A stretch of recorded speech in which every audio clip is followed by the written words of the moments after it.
A espera acabou. Hoje vamos falar sobre um assunto que é sempre debatido por várias pessoas que comentam e acompanham o canal: a Primeira Guerra Mundial. Um dos conflitos mais mortíferos da história da humanidade e que com certeza foi um ponto de partida para uma série de acontecimentos que nos afetam até hoje. Como você já deve saber, nas primeiras camadas vão estar os fatos mais conhecidos e nas últimas os mais obscuros. Aqui vão me citar os acontecimentos, pessoas, movimentos, causas e lendas relacionadas a um dos períodos mais complicados da história humana. Por isso, pegue um lanche, pegue uma bebida, que a viagem vai ser bem longa.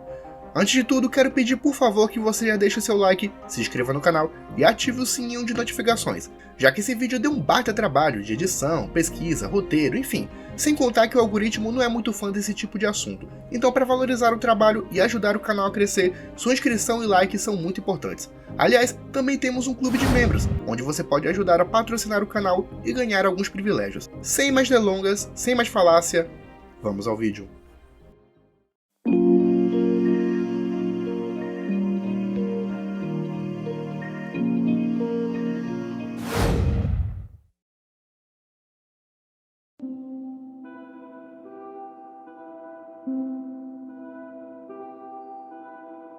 A Guerra para Acabar com Todas as Guerras.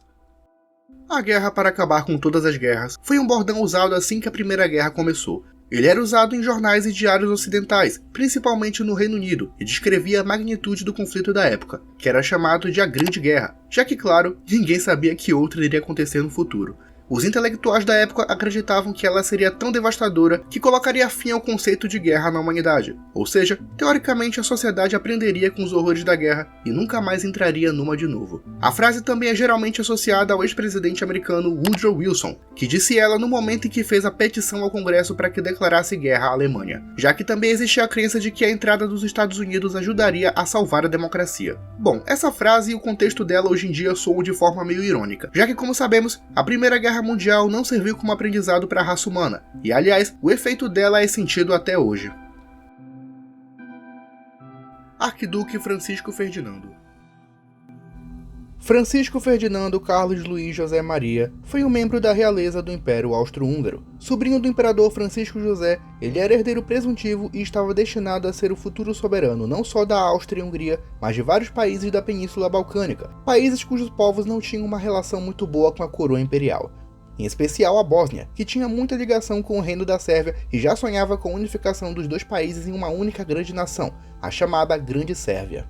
Um dos grupos que lutava pelo ideal era o Mão Negra, que não deixaria de usar da violência para alcançar os objetivos. Além deles, vários eslavos do sul do Império apoiavam a independência da Áustria-Hungria. Sabendo disso, em 1914, o príncipe viajou a Sarajevo, na Bósnia, e realizou uma visita de Estado. Ele planejava abafar os anseios nacionalistas e queria fazer uma proposta de federação, onde cada país teria sua autonomia dentro do Império. No entanto, o fervor nacionalista era grande. O grupo Mão Negra organizou um atentado contra o príncipe, onde uma granada foi jogada no carro, mas acabou explodindo no carro de trás. Apesar de ter sobrevivido, Ferdinando continuou na cidade para realizar os acordos. Em 28 de junho de 1914, o carro onde ele estava na companhia de sua esposa Sofia fez um caminho errado e acabou com o motor enguiçado. Ironicamente e tragicamente, o carro parou bem na frente da cafeteria onde estava o jovem nacionalista Gavrilo Princip, um dos organizadores do atentado. Ele rapidamente puxou um revólver calibre 38 e atirou em Francisco Ferdinando e sua esposa. O casal imperial não morreu de primeira e foram levados às pressas ao hospital, mas logo depois, os dois acabaram morrendo. A morte do príncipe causou uma crise no Império, que acusava o governo da Sérvia de ter organizado o assassinato. Os sérvios negavam rotundamente, mas não se sabe quanto disso pode ser verdade, visto que o gabinete sérvio era composto por vários membros do Mão Negra. O Império fez uma série de exigências, mas a Sérvia negou. A guerra foi declarada, a Rússia declarou apoio à Sérvia e a Alemanha à Áustria-Hungria. Com o passar dos meses, um efeito dominó fez com que vários países entrassem no conflito, que passou de ser regional a mundial em pouco tempo. O mais irônico é que a morte da pessoa que aparentemente poderia ter evitado o conflito foi o estopim de tudo. Entente versus Aliança. Se você se lembra das aulas de escola, você se lembra que antes da Primeira Guerra Mundial, o mundo ocidental passava pela chamada Belle Époque, um período de grandes avanços científicos, tecnológicos e culturais. Mas ainda assim, a Europa era um barril de pólvora e vários países se prepararam para um conflito que eventualmente ocorreria. Em 1882, a Alemanha queria garantir uma coligação em caso de guerra, Por isso, se uniu com a Áustria-Hungria e a Itália, formando o Tratado da Tríplice Aliança. Os países ao redor ficaram preocupados com esse tratado. A França, que era uma das maiores inimigas da Alemanha, formou junto com a Rússia e o Reino Unido a Tríplice Entente. Esses dois grupos viveram uma espécie de guerra fria na Europa, produzindo armamento pesado ainda que não estivesse em guerra. As alianças foram ativadas após o assassinato de Francisco Ferdinando, e com o passar dos anos, mais e mais países se uniram aos dois grupos. Trincheiras. Uma das maiores características da Primeira Guerra foram as trincheiras, uma série de valas em formato linear e que serviam como ponto de ataque e esconderijo dos soldados. As trincheiras serviam basicamente para conquistar território e garantir o domínio militar depois. No início, elas eram provisórias, já que os países acreditavam que a guerra duraria menos de um ano, ou terminaria ainda em 1914. Mas com o passar dos meses, a coisa foi ficando maior e as trincheiras tiveram que ser aumentadas. A vida nelas não era nem um pouco fácil e agradável. Os soldados conviviam com falta de comida, falta de remédios, doenças e ratos. Muitos ratos. Não era incomum um soldado morrer na trincheira devido a alguma doença, nem que elas fossem atacadas e todos morressem de uma vez. Os sobreviventes alegaram que as condições se alternavam, onde por vezes uma trincheira poderia ser o lugar mais chato e monótono, já que nem sempre acontecia algum ataque, mas também poderia ser o local mais assustador, principalmente pelo medo do inimigo chegar perto o suficiente para jogar uma granada. Trégua de Natal. Um dos episódios mais lembrados da Primeira Guerra é a famosa Trégua de Natal, ocorrida entre os dias 24 e 25 de dezembro de 1914. Nela, as tropas da Entente e os aliados deflagraram uma trégua não oficial em comemoração à noite de Natal. A trégua aconteceu em Ypres, na Bélgica, e os soldados trocaram presentes entre si, rezaram uma missa, compartilharam comida e bebidas, enterraram os mortos e até jogaram futebol juntos.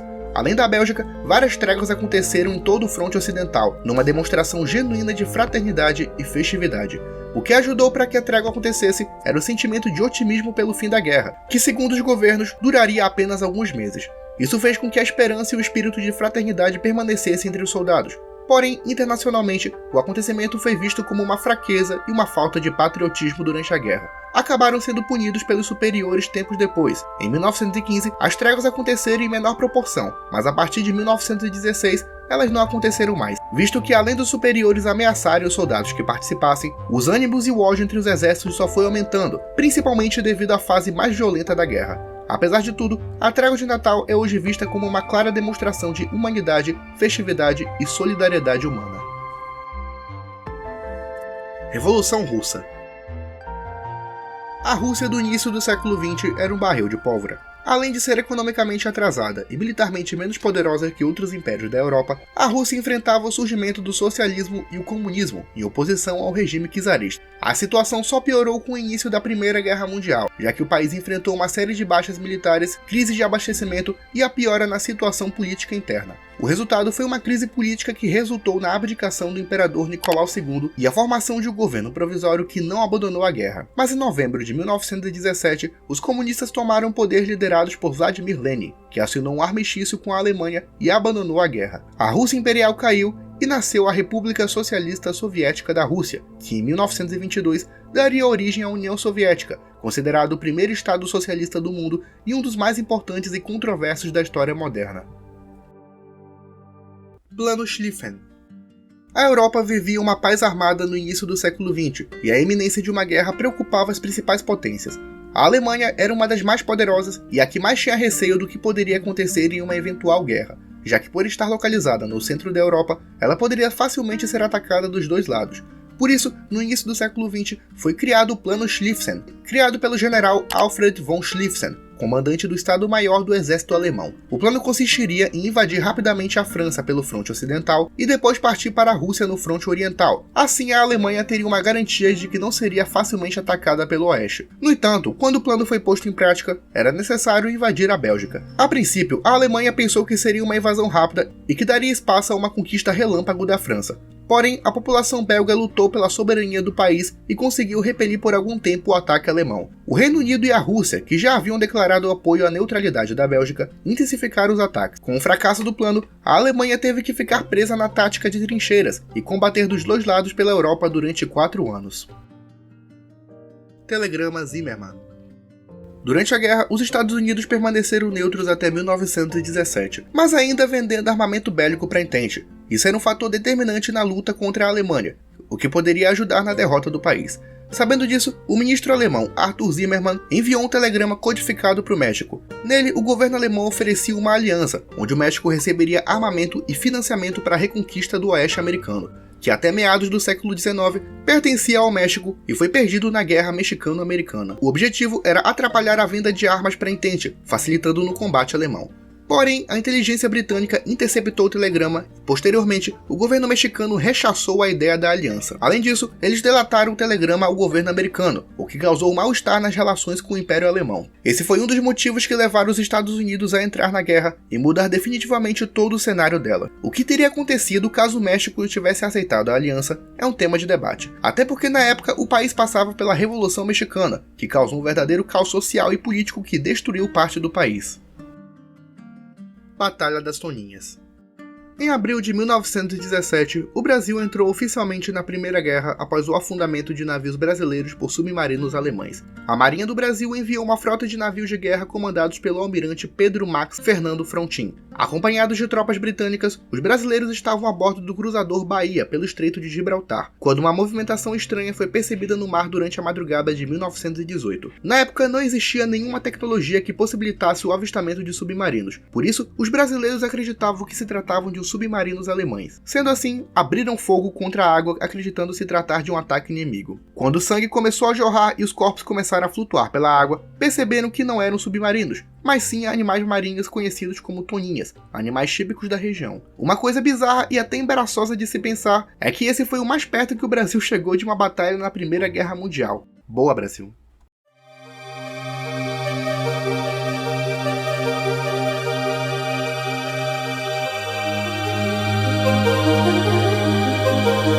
Lawrence da Arábia. Thomas Edward Lawrence foi um militar britânico que serviu durante a Primeira Guerra. Ele ficou envolvido na chamada Revolta Árabe, quando a Entente buscou apoio das tribos árabes do Oriente Médio na luta contra o Império Otomano. A Entente prometeu às lideranças árabes que, em caso de apoio na guerra, o grande Estado Árabe seria criado, que abrangeria desde a Península Arábica até os atuais Iraque e Síria. Lawrence estabeleceu contato com vários povos e firmou alianças que foram decisivas na derrota otomana. Ele também se tornou um grande aliado do povo árabe, apoiando cada vez mais a criação de um Estado governado pelas tribos. No entanto, após o fim do conflito, as potências europeias repartiram o Oriente Médio entre si, estabelecendo colônias e protetorados.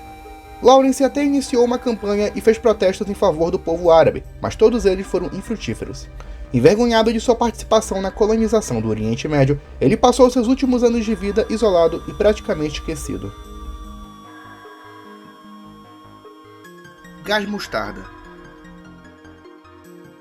A Primeira Guerra Mundial tem o diferencial de ter sido uma das primeiras a utilizar armamento químico, sendo o pior deles o gás mostarda. Desenvolvido no Reino Unido do século XIX, o gás mostarda é uma substância oleosa e amarelada que, apesar de também ter sido usada no tratamento de enfermidades como câncer, foi bastante usada como arma de destruição em massa. O gás era usado em forma de bomba e jogado nos inimigos da Aliança, principalmente alemães e austríacos. Seus efeitos incluíam hemorragia interna, queimação nos olhos, pulmão e trato digestivo. A maioria daqueles soldados que entraram em contato perderam a vida ou tiveram sequelas permanentes, como cegueira e problemas na pele. Após o fim da guerra, o gás mostarda foi proibido e segue até hoje sendo evitado, apesar de alguns componentes já terem sido usados na criação de outras armas químicas. Gavrilo Princip. Quem conhece da Primeira Guerra sabe que Gavrilo Princip foi o autor de disparos que acabaram com a vida de Francisco Ferdinando. Mas o que aconteceu com ele após isso? Ele claramente foi preso pelas autoridades imperiais e interrogado sobre o assunto. Ele afirmava que havia feito aquilo por convicções políticas pessoais e que não estava envolvido em nenhuma organização rebelde, por mais óbvio que parecia. Afirmava ele: "Sou um nacionalista iugoslavo e meu objetivo é conseguir a unificação de toda a Iugoslávia. Na minha opinião, todo servo, croata e esloveno deveria ser inimigo da Áustria." Ele foi poupado da pena de morte devido à sua idade, sendo sentenciado a 20 anos de prisão. Ele foi preso na fortaleza de Terezin, onde veio a falecer em 28 de abril de 1918, vítima de tuberculose. Curiosamente, ele morreu no mesmo ano em que a guerra que ele ajudou a começar terminou. A execução dos Romanov. A Rússia abandonou a guerra em 1917 devido a um conflito interno, ocorrido logo após a abdicação do imperador Nicolau II. Esse vácuo de poder abriu caminho para a Guerra Civil Russa, onde vários grupos lutaram pelo poder.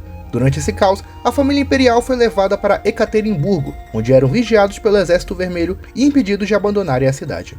Por alguns meses, o ex-imperador Nicolau II e sua família tentaram contato com parentes e familiares para abandonar a Rússia, incluindo seu primo idêntico, o rei George V do Reino Unido. Porém, não obtiveram sucesso. A simples existência dos Romanov, no entanto, já era uma ameaça, já que se fossem resgatados pelos antigos simpatizantes, significaria a derrota do projeto bolchevique. Por isso, em 17 de julho de 1918, Nicolau II e sua esposa Alexandra, seu herdeiro Alexei, as 4 filhas e alguns empregados foram fuzilados no porão da casa Ipatiev. Durante anos, os restos mortais dos Romanov permaneceram perdidos, e alguns impostores até se declararam como sendo membros da família, como foi o caso de Anna Anderson, que afirmava ser a princesa Anastácia Romanov. Porém, logo após sua morte, um teste de DNA afirmou que ela não possuía qualquer parentesco com a família imperial. No final do século XX, os corpos dos Romanov foram resgatados, e até um funeral de estado foi realizado. Vale dizer também que os Romanov são considerados santos padroeiros da paixão pela Igreja Ortodoxa da Rússia.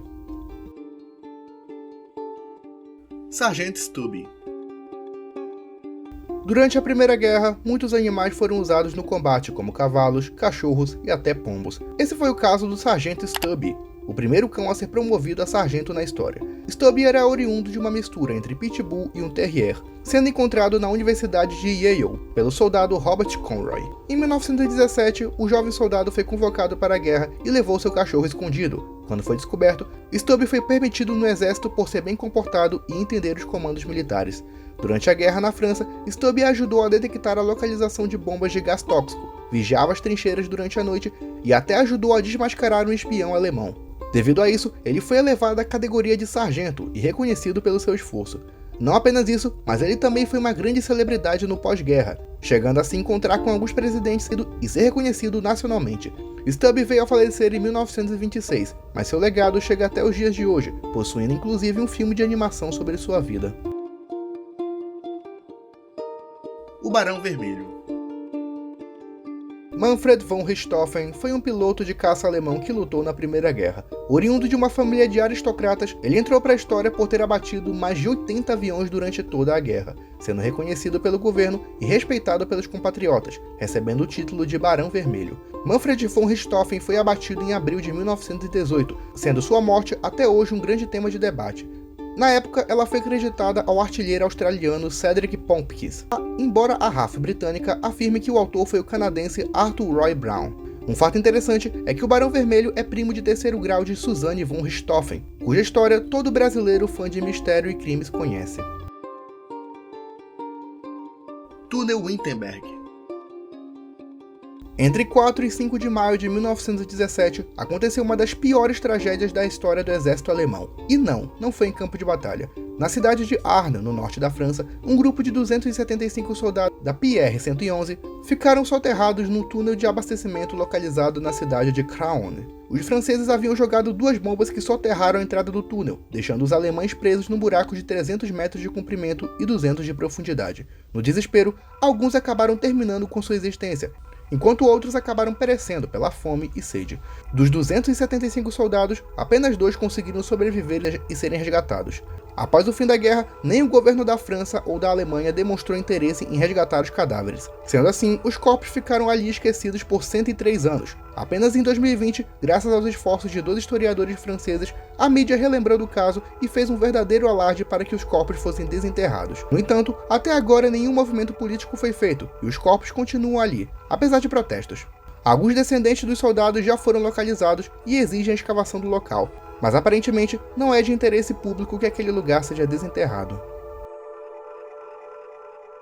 Mata Hari.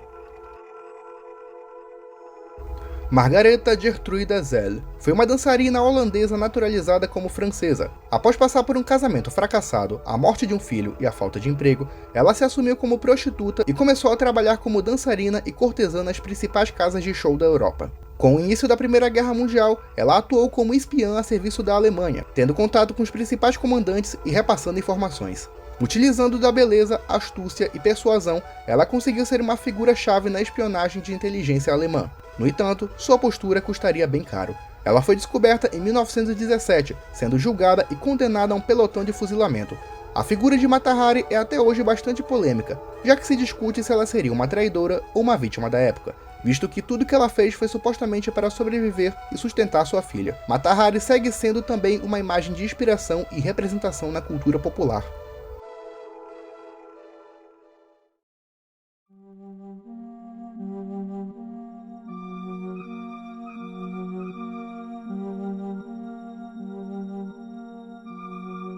Genocídio armênio.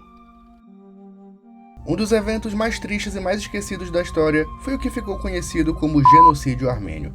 Nele, mais de 1.800.000 armênios foram mortos, torturados, violentados, obrigados a trabalho forçado ou tiveram suas terras roubadas.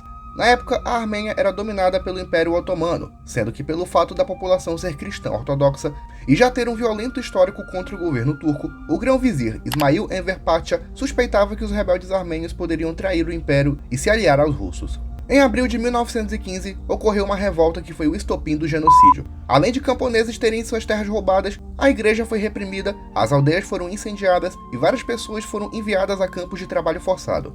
Nem mesmo crianças, mulheres e idosos escaparam da violência, configurando-se assim como um dos primeiros genocídios do mundo moderno. Milhões de armênios também foram deportados ou fugiram através do Cáucaso, ajudando a disseminar as notícias sobre o massacre, que foi usado como propaganda de guerra contra o Império Otomano. O genocídio teve fim em 1923, quando o Império Otomano caiu e deu lugar à moderna República da Turquia. Até hoje, o governo turco nega rotundamente que o massacre tenha sido um genocídio, e qualquer cidadão turco que afirme isso pode responder criminalmente. Esse é um tema delicado acerca da Primeira Guerra, que, aliás, tem muita coisa por trás, além de ser um dos eventos mais esquecidos da história, sendo tão cruel e tão triste quanto o Holocausto e o Holodomor, por exemplo. Gripe espanhola. Perto do final da Primeira Guerra, uma das primeiras e mais letais crises sanitárias da história aconteceu. A gripe espanhola foi um surto mundial de saúde que atingiu milhões de pessoas em todo o globo, afetando a economia, sociedade e, claro, o sistema de saúde de vários países. Não se sabe ao certo como nem onde a gripe surgiu, visto que ela foi resultado da mutação do vírus da gripe. No entanto, chama-se de espanhola pelo fato dos primeiros relatos terem se originado da Espanha, país neutro durante a guerra e que possuía uma imprensa livre. Ao contrário dos países que estavam em guerra, que tinham uma censura bem rígida que impedia que casos assim fossem noticiados, a fim de evitar o desânimo e medo na população. Por isso não se sabe ao certo por onde a doença começou, com os Estados Unidos, França e China sendo os principais suspeitos. Estima-se que entre 1918 e 1919, aproximadamente 50 milhões de pessoas morreram nos 5 continentes, gerando as primeiras vacinações em massa e o uso de máscaras entre a população. Sim, isso é algo bem parecido com a crise mundial de saúde vivida em 2020. A gripe espanhola marcou uma época, mas os efeitos sociais foram notados anos depois, à medida que a ciência avançava e novas doenças eram descobertas. Não à toa, essa época é conhecida como a pandemia esquecida. Os Anjos de Mons. Em 23 de agosto de 1914, franceses, britânicos e alemães travaram uma das batalhas mais letais da história da Primeira Guerra, a Batalha de Mons. Os aliados da Entente sofreram pesadas baixas para o exército alemão, que comandou uma cavalaria que massacrou boa parte dos soldados. Em determinado ponto, os aliados ficaram presos nas trincheiras e certamente morreriam quando a cavalaria chegasse. No entanto, algo sobrenatural aconteceu nesse dia. Uma grande luz surgiu entre os soldados alemães e aliados. Elas continham formas humanas e a luz era tão forte que assustou os cavalos alemães. Ela não sumiu até que os aliados estivessem seguros e longe dos inimigos, praticamente salvando suas vidas. Esse evento é considerado uma intervenção divina e foi apelidado de Anjos de Mons. A notícia logo se espalhou por toda a Grã-Bretanha e foi considerado pela igreja e pela população como uma aparição divina. No entanto, ainda existem dúvidas sobre se esse evento realmente aconteceu, existindo a hipótese de ter sido apenas uma histeria coletiva ou simplesmente uma lenda que serviu como propaganda de guerra. Milunka Savic. Assim como Maria Quitéria aqui no Brasil, a soldado sérvia Milunka Savic foi uma mulher que lutou disfarçada de homem. Em 1912, seu irmão havia sido convocado para participar da Guerra dos Balcãs, mas ela foi em seu lugar cortando o cabelo e vestindo roupas masculinas. Devido à sua bravura e desempenho, ela foi condecorada com um posto de cabo. Porém, ela foi mortalmente ferida e foi no hospital que seu gênero foi revelado. Mesmo assim, ela permaneceu como soldado do exército da Sérvia. Em 1914, com o começo da Primeira Guerra, ela novamente lutou pelo seu país, onde conseguiu capturar 23 soldados búlgaros na Batalha de Kolumbara. Após a guerra, ela foi condecorada com várias honrarias, sendo a mulher que mais recebeu condecorações militares na história. Ela viveu o resto de sua vida como heroína nacional, até falecer em 1973, com 83 anos de idade. Cães da Misericórdia. Os Cães da Misericórdia era o nome dado aos cachorros que serviam como primeiros socorros. Carregando remédios e mantimentos, os Cães da Misericórdia vasculhavam os campos de batalha em busca de soldados feridos, seja para lhes render medicamentos ou fosse para confortá-los até a chegada de ajuda humana. Os cães também serviam como transportadores de munições e mensagens, sendo esse um trabalho arriscado já para um ser humano. Depois de cada batalha, os cães também serviam na procura de corpos e soldados feridos. Cabo Jack. O Cabo Jack foi um babuíno sul-africano que se tornou o mascote do regimento de Transvaal. Ele foi levado por seu dono, que foi convocado em 1915, sendo aceito no exército e participando da vigília durante a noite. Jack possuía os sentidos mais aguçados, por isso sempre conseguia delatar quando sentia algum ataque chegando. Ele acompanhou na Batalha de Somme e na Batalha de Apágia, onde chegou a sofrer com ferimentos e estilhaços e perder uma de suas pernas. Em 1918, ele e seu dono conseguiram retornar à África do Sul. No entanto, Jack morreu durante um incêndio em sua fazenda em 1921. O Soldado Crucificado. Em 24 de abril de 1915, ocorreu a Batalha de Ypres na Bélgica, onde milhares de soldados morreram. Porém, um relato bizarro aconteceu após a batalha. O boato de que um soldado canadense teria sido pregado no portão de um celeiro, ficando numa posição similar à de uma crucificação. A história foi publicada no jornal britânico The Times, onde o boato foi usado como propaganda de guerra a fim de gerar ódio contra a Alemanha, já que a figura de uma crucificação remetia à imagem de Jesus Cristo, coisa que atingia a fibra cristã na população ocidental. No entanto, não se sabe o quanto disso é verdade. Ele pode ter sido apenas um boato gerado pelo exército como propaganda de guerra. Alguns acreditam que de fato um soldado pode ter sido encontrado numa posição similar à de uma cruz, e somada ao medo e histeria coletiva que o exército passava, a imagem foi criada através de relatos gerados pela imaginação. Seja como for, fato é que a lenda foi usada como forma de demonstrar os alemães como um povo demoníaco e com atitudes similares à dos romanos, que na Bíblia foram quem executaram a morte de Jesus. A Alemanha ajudou Vladimir Lenin. Pouquíssimas pessoas sabem, mas a Alemanha ajudou na derrubada da Rússia Imperial e no nascimento do que viria a ser a União Soviética. Desde o início da guerra, a Alemanha tinha que lutar em duas frentes, contra a França e a Grã-Bretanha ao oeste e a Rússia ao leste. Mas desde o final do século XIX, o Império Russo também passava por períodos de fome e instabilidades políticas, estando num cenário perfeito para uma revolução. Foi então que em 1917, com a queda do czar Nicolau II, um novo governo assumiu, mas esse preferiu continuar na guerra. Com isso, os alemães facilitaram o retorno de Vladimir Lenin, que desde 1907 estava exilado na Suíça. Ele liderou um movimento político que levou à Revolução Bolchevique, instaurando um novo governo de caráter socialista. No final daquele ano, a Rússia assinou um tratado de paz com a Alemanha e oficialmente se retirou. Isso pode parecer até teoria da conspiração, mas contando com o contexto social e cenário político, faz total sentido. Cherami. Agora o contexto de animais fica bem mais inusitado. Cherami, que do francês significa querido amigo, foi um pombo que serviu como mensageiro do exército francês e britânico. Sua grande contribuição foi ter levado um total de 12 mensagens que foram essenciais no final da guerra. Numa delas, ele conseguiu transportar uma carta que avisava do ataque que salvou um total de 194 soldados. Após a guerra, o pombo ganhou uma medalha da Cruz de Guerra.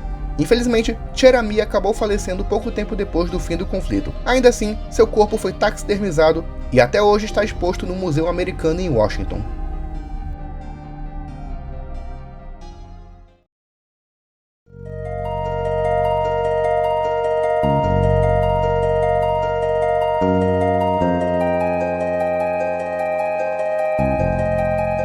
O cabo mais jovem. Na Primeira Guerra, muitas cidades eram destruídas e muitos civis eram vítimas de verdadeiros crimes de guerra. A Sérvia chegou a ser invadida pelo exército austro-húngaro e milhares de sérvios foram massacrados pelo exército imperial. Na aldeia de Tibrusnica, na região de Luznica, na Sérvia, vivia uma criança de 8 anos chamado Momilo Gravic. Ele vivia sua infância normalmente junto à sua família. No entanto, um ataque austríaco aconteceu em agosto de 1914 e acabou com a morte de toda a sua família, incluindo seus pais, irmãos e avó. O menino só não foi vítima porque não estava em casa no momento do ataque. Sem casa e sem família, ele procurou o exército da Sérvia e delatou o que havia acontecido e a localização dos soldados austríacos. Por uma razão que até hoje não dá para entender, o menino já foi aceito no exército com a patente de soldado, participando de várias batalhas e ganhando a patente de cabo aos 10 anos de idade. Algumas autoridades militares da época se impressionaram quanto a criança defendia seu país, quando na verdade, o jovem menino só estava com um ódio crescente contra o Império Austro-Húngaro pela morte de sua família. Ele foi então a pessoa mais jovem a participar da Primeira Guerra Mundial, além do soldado mais jovem do exército sérvio. Após o fim da guerra, ele completou seus estudos e se reencontrou com alguns familiares que haviam sobrevivido, vivendo de forma pacífica até sua morte natural em 1993. Mulheres soldados da Rússia. O Império Russo durante a Primeira Guerra Mundial estava totalmente em frangalhos, já que o país passava por uma crise política e social desde o início do século XX. Foram poucos soldados que se alistaram por conta própria, já que a maioria não tinha motivações patrióticas para continuar lutando, já que a cada minuto que se passava, mais e mais soldados morriam e o exército diminuía. Para resolver a situação, o governo russo começou a recrutar mulheres como soldados. O motivo para isso não só era o aumento do exército, mas também uma nova forma de motivar os soldados em campo de batalha, já que a presença de mulheres, principalmente em combate, incentivava os homens a serem mais fortes e resistentes, tanto para provar a si mesmos que eram homens de verdade, quanto para atrair mulheres, já que a maioria era solteira. Por mais bizarro que isso pareça, isso de fato aconteceu, só para mostrar um pouco do desespero da Rússia naquela época.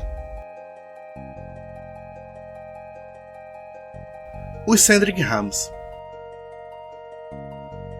Um dos maiores mistérios da guerra foi o batalhão conhecido como Sandringhams, cuja desaparição continua a intrigar muitos pesquisadores. Eles foram recrutados pelo capitão francês Frank Beck, sendo eles membros da poderosa família Sandringhams e alguns associados. Eles lutaram na campanha de Galípoli na Turquia, conseguindo vencer algumas batalhas em nome da coroa britânica. No entanto, em 12 de agosto de 1915, todo o batalhão desapareceu em combate. Não se sabe se eles foram atacados pelo inimigo e nem se acabaram morrendo por um desastre natural. Seus corpos jamais foram encontrados. Por isso, a certidão de óbito nunca foi assinada. O caso até hoje intriga historiadores e levanta uma série de teorias, já que alguns soldados do batalhão eram membros de uma das famílias mais ricas da Grã-Bretanha, coisa que abre portas a uma série de questionamentos e suposições. John Parr. Você já se perguntou alguma vez quem foi a primeira vítima da Primeira Guerra? Bem, por mais estranho que pareça o fato de alguém saber disso, a primeira vítima registrada foi um jovem soldado de 17 anos chamado John Parr. Ele morreu em 21 de agosto de 1914, logo após ser atingido por uma troca de tiros contra os alemães.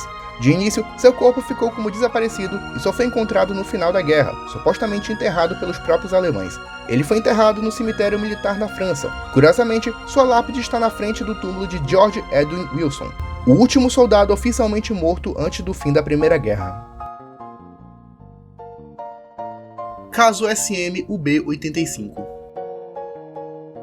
Uma das maiores lendas urbanas da Primeira Guerra diz em relação ao caso do submarino SM-UB-85. Esse era um submarino alemão que navegou pela costa escocesa em 30 de abril de 1918, numa região onde aproximadamente 12 navios britânicos e alemães já tinham sido afundados. Segundo relatos, em dado momento o submarino foi atacado por uma força colossal, que segundo alguns seria um monstro marinho, que teria ainda deixado uma grande dentada na parte traseira.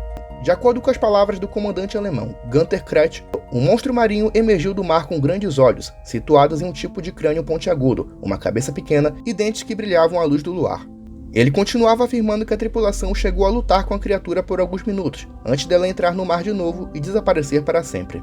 O submarino foi encontrado em 2016 e estudado. Os cientistas não puderam afirmar com certeza o que havia provocado o afundamento do submarino, mas supostamente não teria sido uma criatura ainda não registrada. Alguns mais céticos chegam a afirmar que a criatura teria sido um tipo de delírio da mente humana, ou então simplesmente uma mentira contada pela tripulação, usada supostamente para justificar um erro que ela mesma cometeu e causou o afundamento do submarino. Edith Cavell. Nascida em Norfolk, na Inglaterra, Edith Louisa Cavell foi uma enfermeira que atuou na Bélgica durante a Primeira Guerra. Ela ficou conhecida por ajudar tanto combatentes britânicos e franceses como alemães. já que sua grande vocação era ajudar o próximo. Mas isso, infelizmente, resultou na sua sentença de morte. Edith foi capturada na Bélgica pelos alemães, que a acusaram de traidora e a sentenciaram à morte. Um grande movimento internacional aconteceu para que sua morte fosse evitada, mas apesar dos apelos, Edith Cavell foi fuzilada em Bruxelas, no dia 12 de outubro de 1915. Sua morte causou comoção e sua postura de mulher bondosa foi usada como propaganda de guerra, incentivando que cada vez mais pessoas se alistassem e apoiassem os esforços de guerra, já que os alemães ficaram vistos como opressores desumanos. Hoje a memória de Cavell é vista não só como um exemplo de patriotismo, mas de bondade e solidariedade. A tripulação de Zebrina. O navio Zebrina foi uma embarcação que partiu da Inglaterra com destino à França. Sendo encarregado de transportar carvão, o navio não representava nenhuma anormalidade ou qualquer coisa que dificultasse a navegação. No entanto, o navio foi encontrado à deriva perto de Cherbourg, estando totalmente vazio, mas estranhamente sem nenhum sinal de saqueio. Era como se a tripulação tivesse evaporado, já que absolutamente ninguém foi encontrado e nenhum corpo foi achado no percurso do navio. Uma investigação foi aberta, mas o paradeiro dos tripulantes permanece um mistério. Existe a teoria de que o navio teria sido sequestrado por um navio de guerra alemão. No entanto, nenhum tripulante foi encontrado como prisioneiro de guerra. Por isso, o que de fato aconteceu nesse dia permanece um verdadeiro mistério.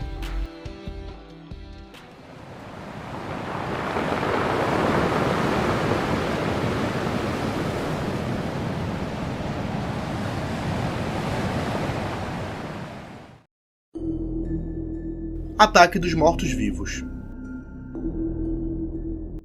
Sim, você não ouviu errado. Na Primeira Guerra Mundial, uma batalha ocorrida na Rússia foi travada entre alemães e russos à beira da morte. Em 6 de agosto de 1915, um ataque alemão aconteceu na fortaleza russa de Ossoyek, onde um grupo de soldados russos foi atacado por armamento químico a qual não estavam protegidos.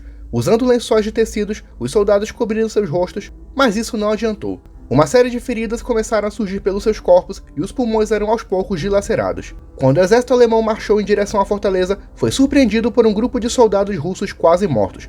Conta-se que alguns soldados até gritavam e riam durante a batalha, seja pela dor causada pelo armamento químico, seja pelo sentimento de revanche contra o inimigo. Essa foi literalmente uma batalha de mortos-vivos, sendo até hoje lembrada por bandas de rock europeias e filmes do leste europeu. Neurose de guerra.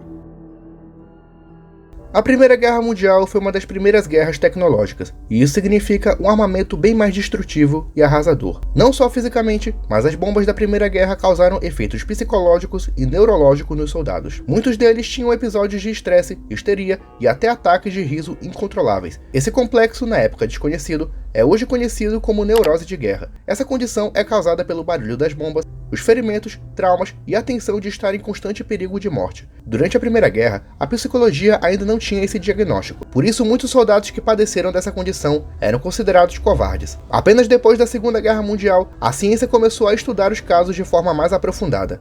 Hoje, ela é comparável a transtornos de estresse pós-traumático, sendo tratada e estudada como uma das condições mentais mais graves. Uma foto que retrata bem esse momento é a de um homem desconhecido que olha fixamente para a câmera enquanto sorri de forma estranha e anormal. Não se sabe o nome desse soldado, mas muitos acreditam que ele estaria sofrendo de um episódio de estresse de guerra ou simplesmente perdendo a sanidade. Crise humanitária. Uma coisa que pouco se fala hoje em dia é em relação à crise humanitária que a Primeira Guerra causou durante e após os acontecimentos. Os civis que eram recrutados eram pais de famílias, estudantes ou pessoas que cuidavam de outras, principalmente crianças. Muitas famílias perderam seus chefes e permaneceram no estado de desamparo econômico e social, tendo muitas vezes que recorrer a esmolas e ao crime. Nas cidades que eram invadidas, muitas pessoas não tinham o que comer, já que o exército que ocupava usava todo o mantimento, fosse comida ou bebida, para alimentar os soldados. Não apenas nessa questão, mas milhares de pessoas perderam seus empregos, seus negócios e, acima de tudo, seus entes queridos. Após a guerra, os países derrotados passaram por crises pesadas, principalmente pela falta de alimentos e produtos de última necessidade. Não apenas os países que perderam a guerra, mas os vencedores também passaram por crises econômicas e sociais causadas pelo investimento e esforço de guerra. Bela Kiss. Bela Kiss foi um assassino em série húngaro que viveu na Áustria-Hungria do início do século XX. Ele era descrito pelos vizinhos como um homem bondoso e simpático, apesar de não ter muita intimidade. possuía um estranho hábito de ter vários barris em sua casa, que era frequentada unicamente pela empregada. Quando questionado, ele sempre afirmava que se tratava de gasolina como mantimento para a guerra. Em 1915, ele foi convocado e serviu no campo de batalha, deixando sua casa aos cuidados da empregada. No entanto, mais e mais o cheiro de podridão era sentido pelos vizinhos, até que a polícia foi chamada e vasculhou a casa, encontrando dentro dos barris os corpos de 24 mulheres despedaçados, todas que ele tentava conservar através de vinagre. Uma investigação foi aberta e foi concluído que a maioria das vítimas eram mulheres a qual Bela Kiss prometeu em casamento, mas no final acabou as matando e ficando com o dote. No momento da investigação, ele estava na guerra e por isso não podia ser investigado, mas por algum motivo ele descobriu que a polícia estava atrás dele e fugiu do hospital de feridos onde se encontrava internado em 1916. O que aconteceu com ele após isso permanece um mistério e as teorias rondam. O que mais se suspeita é que ele tenha morrido após a década de 1920 com uma identidade falsa. Sem dúvida, um caso assustador e obscuro, cuja resposta e conclusão nunca será descoberta. Batalha de Somme. Sem dúvida, aquele que foi o pior dia da Primeira Guerra Mundial foi o 1º de julho de 1916. Nesse dia, começa a Batalha de Somme, que foi tragicamente a mais sangrenta de todo o conflito. A batalha em si durou até novembro daquele ano, levando a vida de mais de 157 mil soldados de ambos os lados. Milhares de soldados também morreram não apenas com tiros de metralhadora, mas também com hemorragia, já que muitos perderam parte de seus corpos e tiveram danos físicos irreversíveis. O resultado da batalha foi um cessar-fogo, onde as duas tropas simplesmente abandonaram a região devido à intensidade e mortalidade daquela batalha. Em 1916, alguns soldados britânicos homenagearam os mortos naquela batalha, vestidos como combatentes da Primeira Guerra, distribuindo cartões com os nomes de soldados abatidos. Rasputin. Grigory Yefimovich Rasputin foi um membro e místico siberiano nascido durante a época imperial da Rússia. Ele era famoso por ser um curandeiro e adivinho no interior do país, sendo desde o final do século XIX muito temido e repudiado pela igreja. Em 1904, ele se tornou amigo pessoal da família Romanov, isso depois de curar o filho e herdeiro ao trono Alexei, que naquela época sofria de hemofilia. Rasputin logo se tornou o conselheiro político do imperador, tendo grande influência na política do império, não só com a família imperial, mas o monge possuía influência sobre a nobreza e até a igreja, já que por algum motivo, sua simples presença era atrativa e ao mesmo tempo assustadora. Por isso, vários boatos sobre ele começaram a rondar sobre a corte e o povo russo, entre eles, aqueles que afirmavam que ele era amante da imperatriz e que possuía poderes sobrenaturais. Durante a Primeira Guerra, a aristocracia russa considerava a influência de Rasputin como negativa, por isso, logo surgiram planos para afastá-lo do poder. O primeiro deles foi quando lhe ofereceram dinheiro para que voltasse à sua aldeia, mas ele negou. Foi então que um grupo de nobres decidiu acabar de vez com a vida do místico. A morte de Rasputin é um acontecimento bem curioso. Ele foi chamado para curar uma princesa que estaria doente naquele dia, e durante o encontro foi-lhe oferecido um prato de comida com cianuro, uma substância altamente tóxica e letal. Rasputin comeu e não sentiu nenhum efeito colateral. Inclusive, ele repetiu o prato e não sofreu nada. Foi então que o príncipe Félix Yasupov se desesperou e atirou no místico. Quando finalmente achavam que ele estava morto, Rasputin se levantou e foi para uma briga corpo a corpo com seus assassinos. Ele foi alvejado com mais 2 tiros que o deixaram inconsciente. Logo depois, seu corpo foi embrulhado no lençol e jogado num rio. Mas aí você pergunta, o que isso tem a ver com a Primeira Guerra Mundial? Bem, existe uma teoria de que o assassinato de Rasputin teria sido orquestrado pela Entente, mais especificamente pela Grã-Bretanha. O governo tinha medo que a Rússia afirmasse paz com a Alemanha e juntos iniciassem um plano contra um inimigo em comum, a Grã-Bretanha. Segundo a teoria, Rasputin teria a influência para fazer isso, já que era bem próximo da czarina Alexandrina, que era alemã. Ou seja, se não fosse pela morte de Grigory Rasputin, o final da guerra poderia ter sido outro e a realidade do mundo hoje seria totalmente diferente. O Inferno de Passchendaele. A terceira Batalha de Ypres, ou Batalha de Passchendaele, ocorreu entre julho e novembro de 1917. Essa batalha foi basicamente um inferno na Terra. A Entente, conformada pelo Reino Unido, Nova Zelândia, Canadá e Austrália, lutou contra a Alemanha num terreno chuvoso onde a maior parte da região se tornou lamacenta e escorregadia. Não apenas no ataque inimigo, mas os soldados foram mortos pelo cansaço, fome ou sugados pela lama. Existe um relato que afirma que um grupo de soldados passava por um pântano, até que um deles caiu na lama e não conseguiu mais se levantar, por mais que se contorcesse e pedisse ajuda. Foi então que ele implorou para que alguns de seus colegas, também soldados, o atirassem na sua cabeça. Assim, ele teria uma morte rápida e não agonizante. Outro afirma que alguns homens simplesmente se sentaram perto dos cadáveres por puro cansaço e estresse. sem se importar se estavam perto de uma pessoa morta devido ao choque causado. Mas eu preferi não incluí-las aqui e espero que você não faça o mesmo de ir atrás, pois é bem pesado. O evento foi traumático para os soldados, que por vezes é lembrado pela historiografia como o inferno de Passchendaele. A Alemanha não perdeu a guerra. O mito que rondou toda a Alemanha nos anos 20 foi a de que o país não perdeu a guerra militarmente, mas sim negociou a derrota em troca de paz. Em 1918, perto do final da guerra, um golpe de estado acontece e o Kaiser alemão é mandado para o exílio. Um novo governo de caráter republicano assume o poder, interfere no exército e assina o polêmico Tratado de Versalhes. O principal defensor da teoria foi o general Paul von Hindenburg, que futuramente seria presidente da Alemanha. Em suas palavras, o país foi apunhalado pelas costas pelo próprio governo, que poderia muito bem ter resistido e continuado a guerra, mas acabou se rendendo por motivos financeiros e políticos. Não só ele, mas muitas pessoas também acreditavam nisso, algumas que até levavam isso como bandeira política, defendendo o retorno à época de glória alemã. Sim, você já sabe do que eu estou falando. Essa teoria ajudou na indignação e na inclinação dos alemães a ideologias radicais, como foi o caso do nazismo na década de 20. Essa teoria é descartada por boa parte dos historiadores que afirmam que na altura de 1918 o país já estava fraco e era uma questão de tempo até cair. Apesar de contar com alguns pontos, é provável que a verdade jamais seja descoberta. Seja como for, a rendição da Alemanha significou o fim de um dos piores conflitos da história e o início de um novo capítulo na trajetória humana.